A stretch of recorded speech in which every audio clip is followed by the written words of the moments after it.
Let's jump right into this high-yield explainer. Today, we are doing a rapid-fire breakdown of the core motivation theories and reward systems you absolutely need to know to ace your ACCA BT exam and, eventually lead successful teams in the real world. So what actually drives a team to succeed? What truly transforms a totally demotivated group into an absolute powerhouse? Well, to figure that out, we're going to explore the foundational theories of Maslow, Herzberg, and McGregor, and uncover the specific reward systems that really drive human behavior. Okay, let's start with the basics here. Motivation is simply the process representing the forces acting on a person that cause them to behave in a specific, goal-directed manner. Think of it like this. In the workplace, motivation is literally the difference between an employee who's just clock-watching until 5 p.m. and one who actively solves problems, collaborates, and drives the company forward with way fewer mistakes. Moving right along, our first major concept is Maslow's hierarchy of needs. The golden rule you got to remember here is progression from the bottom up. So first up are physiological needs, which in a job basically means a living wage for basic survival. Next is safety, meaning job security. Once you've got those, employees look for social needs, feeling like they belong to a great team. That naturally leads to esteem needs, like craving recognition or promotion. And finally, at the very peak, is self-actualization, where people are empowered to tackle personal growth and really fulfilling projects. Now, Herzberg's two-factor theory takes a slightly different angle. It draws this really fascinating line between what prevents dissatisfaction and what actually creates motivation. On one side, you have hygiene factors. Think decent salary or good working conditions. If these are missing, people are miserable. But here's the kicker. Fixing them doesn't magically make people work harder.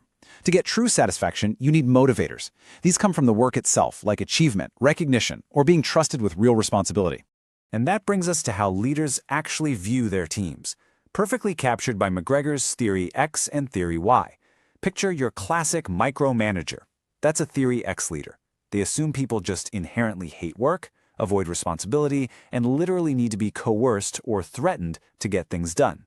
But then picture the complete opposite, a Theory Y manager. They empower their teams because they assume putting in physical and mental effort is totally natural and that employees actually seek out responsibility and self-direction.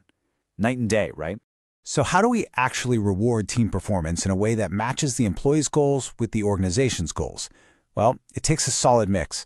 Financial rewards like salary, bonuses, incentives, and commissions, those are the obvious ones. But you really can't underestimate non-financial rewards. Seriously, things like recognition, clear promotion paths, flexible working, and training, those can absolutely be the deciding factor in job satisfaction and keeping your top talent totally engaged.